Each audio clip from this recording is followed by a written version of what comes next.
वहां से स्टेटमेंट देकर आई हैं वो कि one mind one approach on Afghanistan. इन हालात में तुमने जाना है, इंडियन को खुश करना है, तो पाकिस्तान आओ ही ना। वो एश्योर करा रही है एज इफ कि अगर ऐसा ना किया तो इंडियंस नाराज हो जाएंगे, अगर हमने इस तरह ना किया तो इंडियंस जो है वो बुरा मान जाएंगे। कि पाकिस्तान 0 पॉइंट से भी थोड़ा पीछे फैजाबाद पे चला गया, वो किस तरह कि मुझे पता चला कि काफी अरसे से जो प्रेसिडेंट शी है उन्होंने खान साहब से बात नहीं की, प्राइम मिनिस्टर। आपने कहा सर जी वो छोटी चीज पसंद रही तो बड़ी ले ले, बल्कि मैं तो कहूंगा पिंडी इस्लामाबाद भी दे दे, वहां पे कोई रिजॉर्ट बना दे चाइना आके। ग्वादर पहले दिया 40 साल के लिए, वो अब कराची भी मांग रहे हैं, दे या ना दे। तो वो कह रहे हैं कि वो पाकिस्तान और भारत को हम इक्वल ट्रीट नहीं करते, अब ये चीजें बदल चुकी हैं। पाकिस्तानियत में मुझसे आज तक किसी ने पूछा भाई अतार साहब आप क्यों इतने दुखी हो, मैं कहता हूँ यार मेरी मादरे मिल्लत के कपड़े फाड़ दिए इन्होंने यार। हमारी बात डॉलर से शुरू होती है, डॉलर पे खत्म हो जाती है। आखिर क्या वजह है कि पाकिस्तान अमेरिका में अपनी वो पॉलिसीज नहीं दिखा पाता और वहां पर जो पाकिस्तान की लॉबी है वो अपने आप को भारत से उस तरीके से आगे नहीं ला पाती, और हमेशा ये बात की जाती है कि पाकिस्तान कुछ कर ही नहीं पाया, पाकिस्तान की लॉबी नाकाम हो गई, पाकिस्तान के जो वहां पे लोग हैं वो पीछे रह गए और इंडिया जो है वो आगे चला गया। तो क्या वजह है कि इंडिया की लॉबी इतनी कामयाब और पाकिस्तान की नाकाम? सबसे पहला डिफरेंस जो हमारे डायस्पोरा का और इंडियन डायस्पोरा का एजुकेशन और इनकम बैलेंस है उसका। अब मैं यहां बताना चाहूंगा कि एजुकेशन का स्टैंडर्ड वहां से ज्यादातर जो लोग आते हैं तालीम के लिए आते हैं, पढ़ने लिखने के लिए आते हैं, और उनका एजुकेशन बैकग्राउंड होता है वहां से। हमारी ज्यादा माइग्रेशन जो पाकिस्तान से हुई इकोनॉमिक बेस्ड हुई, उनकी एजुकेशन बेस पे है। एक तो वहां पे हमसे वो बाजी ले जाते हैं, उनका उसी लिहाज से जिस तरह कंप्यूटर का उन्होंने यहाँ पे बहुत ज्यादा सॉफ्टवेयर का दूसरा काम किया यहाँ पे, और इंडिया में भी इस वक्त भी उस रीजन में कंप्यूटर सॉफ्टवेयर एक्सपोर्ट में India is one of the biggest player. तो उस लिहाज से उनकी इनकम भी हमारे पाकिस्तानियों से ज्यादा है। जब इनकम आपकी ज्यादा होती है, आप बच्चों को अच्छी तालीम देते हैं, आप उसके बाद पॉलिटिक्स, आप अपनी सोसाइटी पे तवज्जो देते हैं, चैरिटी में इन्वॉल्व होते हैं, कई चीजों में हम उनमें हमारा दोनों चीजों में एक सीरियस फुकदान है। उनकी माइग्रेशन एजुकेशन बेस्ड, हमारी माइग्रेशन इकोनॉमी बेस्ड। अब उसके बाद तीसरा पॉइंट जो मैं सबसे बड़ा वो ये है कि पाकिस्तान के अंदर जितने मार्शल लॉ लगे और जिस तरीके से हमारी सियासी तरबियत ना पाकिस्तानियों की है ना पाकिस्तानी डायस्पोरा की है, क्योंकि आपकी भी वहां पे जो ब्रेकें लगती रही, आपके भी आपकी सारी उम्र में से आधे से ज्यादा पीरियड आप मिलिट्री डिक्टेटर्स के पास रहे। फिर उन्होंने कभी रेफरेंडम कराए, गैर जमाती बुनियादों पर इलेक्शन कराए, कभी उन्होंने बेसिक डेमोक्रेसी पे तवज्जो दी, कभी कुछ किया, जिस तरह हमारे इस वक्त बड़े बड़े लीडरान समझते हैं। बल्कि मैं तो एग्री करता हूं कि इलेक्शन होते भी है तो वो धांधली के जरिए उनको चेंज किया जाता है, जो कि मैं समझता हूं कि डेमोक्रेसी का बदतरीन चैलेंज है। तो उसी लिहाज से जब वहां से लोग आते हैं, जमहूरियत का कोई ट्रेनिंग नहीं है सियासी, फिर वो यहाँ आके भी वो जिस तरह आप वहां पे डिस्कनेक्ट है सियासत के साथ, वो यहाँ पे भी डिस्कनेक्ट है। सेकंड जनरेशन, फर्स्ट जनरेशन ने तो जो करना था कर, फर्स्ट जनरेशन हम यहाँ आते हैं अपनी भूख खत्म करने की कोशिश करते हैं, उसके अलावा तो हम कर ही कुछ नहीं सकते। सेकंड जनरेशन जो है अभी हमारी, वो भी डीरेल्ड है where to the Indians. 5 congressman ऐसे तो नहीं प्रोड्यूस हो गए इंडियन, हमारा एक भी नहीं है। सबसे ज्यादा पॉपुलेशन अभी आप गूगल करें तो न्यूयॉर्क की है, एक काउंसलमैन नहीं है, काउंसलर तक नहीं आपका वहां पे। तो ये किसने फिक्स करना है? और इंडिया के काउंसलर्स होंगे, मतलब काफी बड़ी तादाद वहां पे इंडियंस की होगी। इंडियन है न्यूयॉर्क से। Lady there, I met her, she is a lawyer attorney, I forgot her name, counsellor भी है, और 5 कांग्रेसमैन है, 2 प्रेसिडेंशियल कैंडिडेट है। निक्की हेली आ गया, she is a Sikh Indian, वो आ रही है प्रेसिडेंशियल कैंडिडेट है। भाभी जिंदल प्रेसिडेंशियल कैंडिडेट था, और कई यहाँ पे फिर रहे हैं। लेकिन ये कि हमारा कोई नहीं, क्योंकि हम सिर्फ डॉलर कमाते हैं, डॉलर, हमारी बात डॉलर से शुरू होती है, डॉलर पे खत्म हो जाती है। और आखिरी चीज जो मैं बताना चाह रहा था वो ये था, इंडियन हमसे आगे इसलिए बाजी लेते नजर आते हैं कि मैंने आपको कई दफा कहा कि सारी दुनिया में आज से 5-7 साल पहले नेशनलिस्ट मूवमेंट्स चली थी, सारी खत्म हो गई हैं सिवाय मोदी जी की देखें तो उन्होंने, मेरा मकसद है Hindus are on steroids right now, उनको उन्होंने ऐसा कुछ किया है, ऐसे ट्रक की बत्ती दिखाई, वो ना सिर्फ इंडिया में जहां जहां बैठे हैं, वो मोदी साहब तो अगले भगवान है उनके, वो तो स्टैचूज भी बनेंगे।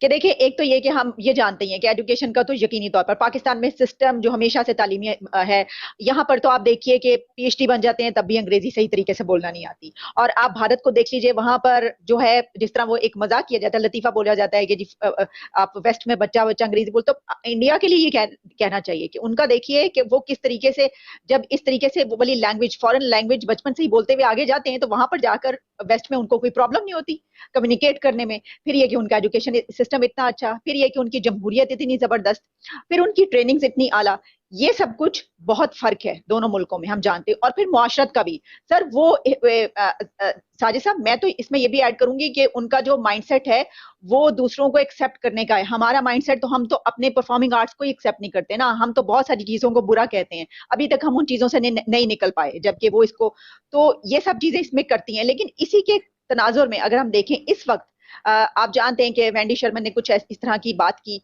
तो क्या क्या देख रहे हैं आप पाकिस्तान को, वहां पे कहाँ खड़ा हुआ देख रहे हैं? पाकिस्तान जहां खड़ा था, मैं कहता हूँ कुछ फिट पीछे ही गया होगा, आगे उसने क्या जाना है पाकिस्तान में। मैं तो वेंडी शर्मन, मैं समझता हूं, मुझे अफसोस है वेंडी शर्मन पे। मैं ये टच करना चाहूंगा इस बात को कि डिप्लोमेसी इस चीज का नाम नहीं है कि जहां बैठे आप हर चीज बाहर निकाल के रख दें। अब उन्होंने मुंबई में जो स्पीच दी और जिस तरीके से उन्होंने इस चीज को एडमिट किया कि she is under Indian influence, अगर इस तरह की बातें कर रही थी तो पाकिस्तान जाओ ही ना, क्या लेने गए हो आप? मुंबई में जाके देखें, वहां से स्टेटमेंट देख रही हैं वो कि one mind one approach on Afghanistan, ये वहां से निकलते हुए जाते हुए स्टेटमेंट दे के गई है कि I am going there for specific relationship, not in a broader lens के साथ नहीं हम जा रहे। मैं उसी लिए, भाई इन हालात में तुमने जाना है, इंडियन को खुश करना है, तो पाकिस्तान आओ ही ना। अगर तो आ रहे हो, कोई डिप्लोमेसी लेके आ रहे हो, कोई अच्छी बातें करो। अच्छा, वहां से फिर ये कि यहाँ आके जो करना है कर लो भाई, वापस आके अमेरिका में। उसने मुंबई से ही अपने पाकिस्तान के ट्रिप का मूड बना दिया था कि हम उधर ही खड़े हैं। फिर यहां से जाते उसने स्टेटमेंट दी है कि हम पाकिस्तान इंडिया रिलेशनशिप को बेहतर अभी हमारे लिए is too early, we are not interested in. अब उसके बाद जो $80 बिलियन का असला वहां छोड़ के आए हैं, वो कोई नुमाइश पे थोड़ी रखना है उन्होंने, वो तो चलेगा ना भाई। अगर वो चलेगा तो क्या होगा, पाकिस्तान भी रगड़ा खाएगा। लेकिन अमेरिका के इंटरेस्ट में क्या है कि वहां पे खाना जंगी हो और उसमें चाइना इन्वॉल्व हो, या चाइना के पड़ोस में वह एक ऐसा तसादम बने ताकि उसकी इकोनॉमी को ब्रेके लगे। अब वो दो चीजों का इंटरेस्ट है उनका, एक अमेरिका का भी ये इंटरेस्ट है और इंडिया का भी ये इंटरेस्ट है। तभी तो वो कह के आई है वहां पे कि one mind one approach on Afghanistan. और वन माइंड अप्रोच को मैंने डिफाइन आपको कर दिया है कि अफगानिस्तान के अंदर खाना जंगी, दोनों पार्टियां उसमें इंटरेस्टेड है। अब पाकिस्तान कहां खड़ा है? पाकिस्तान अपने डॉलरों की बारिश सोच रहा है। पाकिस्तान में तो अंदर आप कहते हैं ना कि जो भी बात होती है वो दुबई और लंदन की प्रॉपर्टीज रिलेटेड होती है बात। वहां पे तो इंटरेस्ट, वहां पे तो नेशनलिज्म है नहीं है। किसी ब्यूरोक्रेटिक कोई ऐसा डिसीजन नहीं होना, एडमिनिस्ट्रेशन की कोई आइडियोलॉजी ऐसी नहीं है जो पाकिस्तान रिलेटेड हो। पाकिस्तान का आपने मुस्तकबिल देखना हो तो लंदन और दुबई की प्रॉपर्टियों के साथ अटैच है उनका मुस्तकबिल। तो मेरा मकसद है कि पाकिस्तान पे दुआएं खैर हो सकती है, क्योंकि उसकी वजह कि उनका कोई इंटरेस्ट नहीं है। मैं समझता हूं मेरे लिए इतनी ज्यादा शर्मिंदगी थी अगले दिन कि पाकिस्तान अब कहां खड़ा है, तोशा खाना पे खड़ा है, एक्सटेंशन पे खड़ा नैब की। 1.5 महीना नहीं हुआ अफगानिस्तान में तालिबान की हुकूमत आए, 11 दहशतगर्दी के वाकयात हमारे यहाँ हो चुके हैं, 3 बड़े मेजर धमाके वहां हो चुके हुए। कोई धमाके नहीं हुए, ऐसी गलत बयानी है, पता नहीं है फेक न्यूज को चला रहा है, ये मेरा ख्याल है राह के एजेंट चला रहे हैं ऐसी खबरें।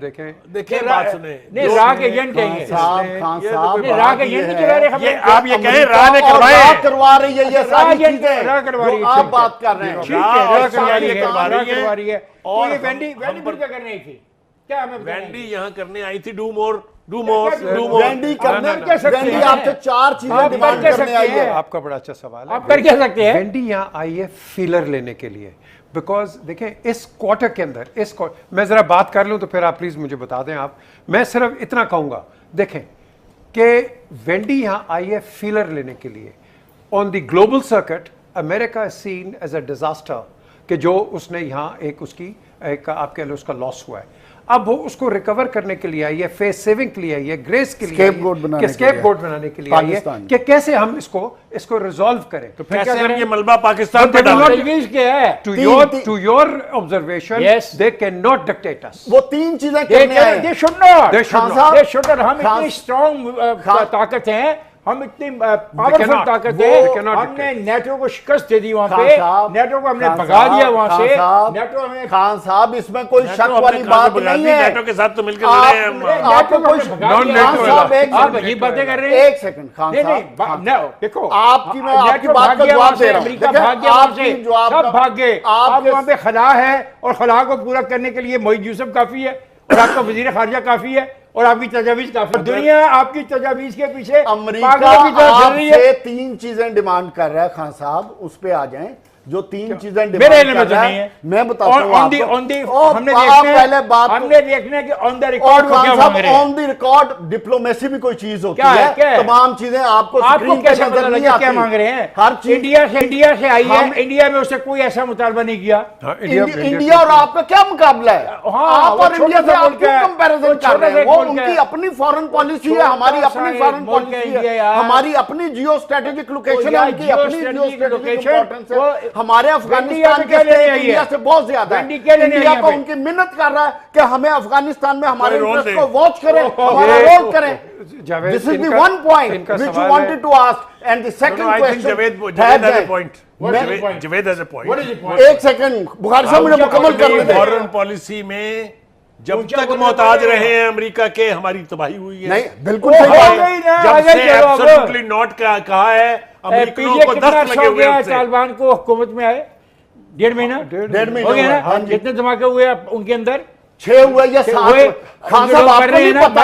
एक सेकंड, अब ये करा रहा है राह वहां पे बैठ के, तो राह तो खत्म हो गया था। जब तालिबान कामयाब हो गए तो राह तो चला गया था। अब ये राह कहां से आ गया वहां पे? यार ये हाइपोथेटिकल पोजीशन पर हम 4 करोड़ के 4 करोड़ लोग ठीक हो गए। खान साहब बस कर जाएं। हर मुल्क के अंदर anti Afghan, anti Pakistan element आज भी मौजूद है, वहां पे स्लीपर सेल्स मौजूद हैं। ओके उन स्लीपर सेल्स को आपकी आज भी ओल्ड वेटरन ऑफ एनडीएस उनको ऑपरेट करा रही है। हमने फिर हमने अपनी प्रिकॉशन ली हुई है। जिस किस्म का डिजास्टर अमेरिका इस खित्ते में चाहता था, तो वेंडी वही काम लेने आई है ना। वो चाहती है कि हमारी टर्म, हमारे तरीके के मुताबिक आप अफगानिस्तान को ग्रिल करें, स्क्वीज करें। और चाइना के मामले में चाइना से ग्रिल करें को हमें भी बताओ। अफगानिस्तान चाइना के रोल को भी माइनस करना चाह रहे हैं, रशिया के रोल को भी माइनस करना चाह रहे हैं। That is the focus. क्या वो इधर आती है। हमारा एक बोन ऑफ कंटेंशन है, भाई तुम क्यों आई हो, जो हमने पहले डिस्कस किया। चलो अब उसके साथ बैठ के you have to set on equal terms. वो बायलैटरल पे तो हम क्या पीट रहे हैं इतनी देर से? यही तो कह रहे हैं। यही बात कर रहे हैं। नहीं, आप तो ट्रम्प की बात ही नहीं कर रहे। आप कहते हैं वो है कौन, हमें समझाने वाली, हमें बताने वाली। हम डिक्टेशन क्यों लें? She is nobody. आप उनसे बात नहीं करना चाह रहे। She is nobody. डिक्टेशन क्यों लें? आप उनसे बात ही नहीं करना चाह रहे, तो फिर वो हम बात करना चाह रहे हैं, लेकिन क्या करना चाह रहे हो? हम उनके साथ जो बात करना चाहते हैं, अफगानिस्तान के रिलेटिव पे बात करना चाहते हैं, तो अफगानिस्तान के अमन के लिए पाकिस्तान का साथ दे। वो साथ कौन दे? कल पाकिस्तान अमन ले आएगा। क्यों नहीं, आप वेंडी को बचाए ना, मैंने कहना है वेंडी के ऊपर, ये तो कोई बात ही नहीं है। मैं एज ए पाकिस्तानी बहुत हर्ट हूँ, इसलिए कि मेरा मिनिस्टर यहाँ से जाए तो उसके वहां कपड़े उतरवा लिए जाए और ये मोहतरमा तशरीफ लाए, तो उसके लिए एक बाकायदा एक मिनट रुक जाए। आप अपने हुक्मरानों से करें। वो तो और किससे कर रहे हैं? वो तो और किससे कर रहे हैं? इस प्रोग्राम में ये वेंडी को इस्तेमाल न करें, ये वेंडी के खिलाफ इस्तेमाल न करें। ये सवाल तो आप अपने हुक्मरानों से करें। भाई और किससे कर रहे हैं और क्या आपसे कर रहे हैं? किन हुक्मरानों से करें जिन्होंने? भाई बस कर दो, खुदा के लिए बोलने तो दो। लेकिन एक बात देखें कि अमेरिका किस तरह पाकिस्तान को ट्रीट करता है और भारत किस तरह अमेरिका को ट्रीट करता है। और ये हमारी बड़ी बदकिस्मती है व्यूअर्स के हमारे जो लीडरशिप है वो उस तरह चीज़ों को नहीं करती जिस तरह करना चाहिए। इंडिया में वहाँ पे उन्होंने जो इंडिया के फॉरेन सेक्रेटरी हैं उनसे डायलॉग किया, उनसे टॉक्स की, जबकि पाकिस्तान में उन्होंने पाकिस्तान के फॉरेन मिनिस्टर लेवल से टॉक्स की। और इंडिया के अंदर उन्होंने जाके जो फॉरेन मिनिस्टर जयशंकर है उनको कॉल ऑन किया। अब और मजे की बात यह है कि उन्होंने जो वेंडी शर्मन है, आप उनकी कॉन्फिडेंस चेक करें और उनको पता है कि वो पाकिस्तान आ रही हैं, तो जब वो भारत में थी तो वहां पे तो खड़े होके वो एंटी पाकिस्तान बातें कर रही थी और कह रही थी कि हमारा कोई इंटरेस्ट नहीं है पाकिस्तान के साथ जो ताल्लुकात हैं उनको आगे लेके जाने का, हम सिर्फ अफगानिस्तान के ऊपर बात करेंगे। और जब पाकिस्तान आई तो इतनी लंबे चौड़े बयान भी दाग दिए और कहना शुरू कर दिया जनाब कि हमारा तो एंटी टेररिज्म के ऊपर कोऑपरेशन है। ये जो हेडलाइन है, देखें ये जो हेडलाइन है ये अमेरिकन देना चाहते हैं। एंटी टेरर टॉक्स जो है वो पाकिस्तान के साथ जारी रहेंगी, ये है अमेरिकन का पाकिस्तान से एंगेजमेंट, इसके अलावा कोई एंगेजमेंट नहीं है। जबकि वो भारत जाती हैं तो वो इंडो पैसिफिक की बात करती हैं, वो बायलैटरल रिलेशंस की बात करती हैं और यहाँ पे सिर्फ काउंटर टेररिज्म डायलॉग की बात करती है। वो एश्योर करा रही हैं एज इफ कि अगर ऐसा ना किया तो इंडियंस नाराज हो जाएंगे। अगर हमने इस तरह ना किया तो इंडियंस जो है वो बुरा मान जाएंगे। ये वो this was the message she wanted to give as if कि वो कह रहे हैं कि वो पाकिस्तान और भारत को हम इक्वल ट्रीट नहीं करते, अब चीजें बदल चुकी हैं। ये सबसे ज्यादा तकलीफ ये होती है जब हम ये महसूस करते हैं कि हमारी जो लीडरशिप है वो आंसरेबल ही नहीं है, वो कभी जवाब ही नहीं देते, वो किसी को बताने की पाबंदी नहीं है। और ये सो कॉल्ड डेमोक्रेसी, ये डंडोरा पीटते हैं, हम इलेक्शंस हो गए,